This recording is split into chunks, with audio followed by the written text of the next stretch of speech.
Over fuel start the review. Hi there, I'm Lesbian, and this is the Apatros review. In the late, a little bit of wind sheet here. In the late 2000s, Quentin Tarantino and Robert Rodriguez conducted an experiment that was to prove disastrous. They each made a film that was steeped in homage and were designed to emulate the exploitation film of the 1970s. Along with a series of fake trailers for non-existent 70s exploitation flicks, two of which were eventually picked to have actual films made from them, Machete and Hobo with a Shotgun, peppered into the project, the pair released both films as double bill called Grindhouse, intended to be the ultimate tribute to the 1970s exploitation market.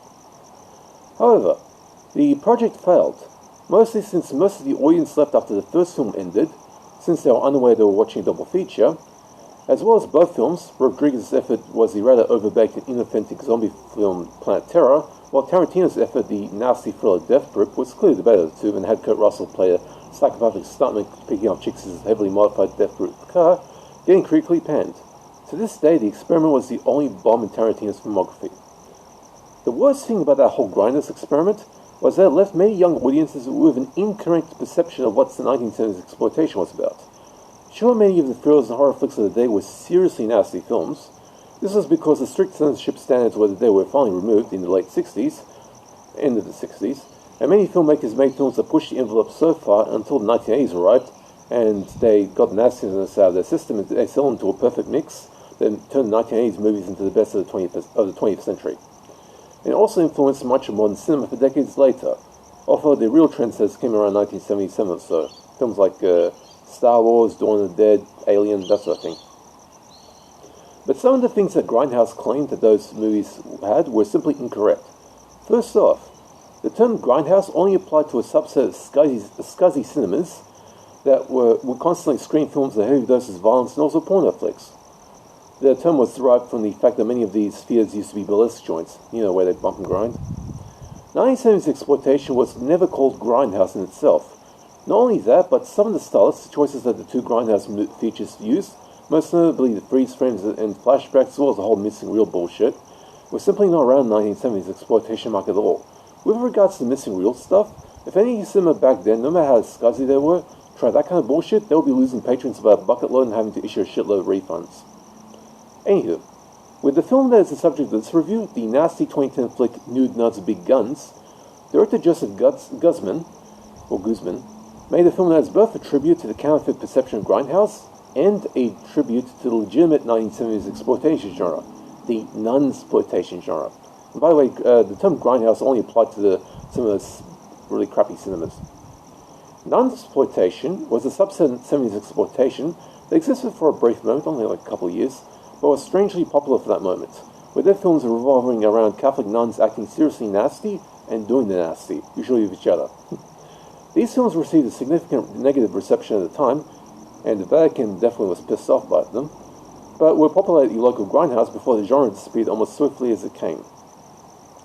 Nude, Nuns with Big Guns features both the aspects of the counterfeit grindhouse perception, the flashbacks and title cards. Again, these were not around the genuine 70s exploitation, so the real stuff didn't have this, and the real-life nunsploitation stuff.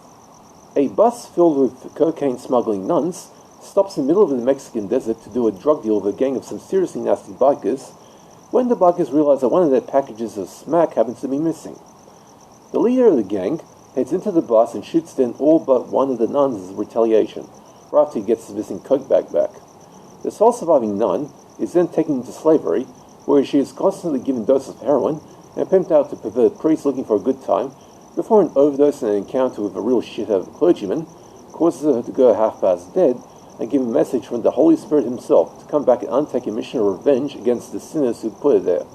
Upon her return to her earthly realm, the ex-nun acquires a bunch of big guns and starts a mission of extermination, prompting the bikers to come after her and her best friend, a fellow nun who also happens to be her lesbian lover. The only reason I'm giving this ugly piece of shit movie a D, 2 out of 10, instead of the dread D minus 1 out of 10, is because it does exactly what it says on the tin.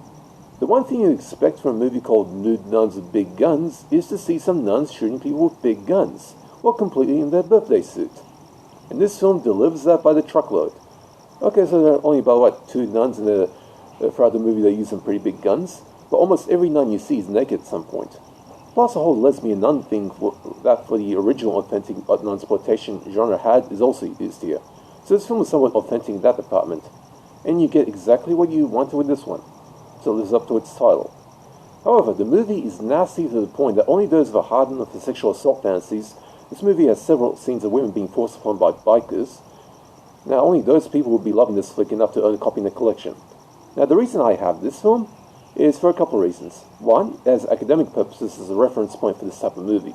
I don't have any real nunsploitation movies in my collection. I don't like that sort of stuff, so this will do. And two, unlike the real nunsploitation stuff, this doesn't have anything blasphemous in it.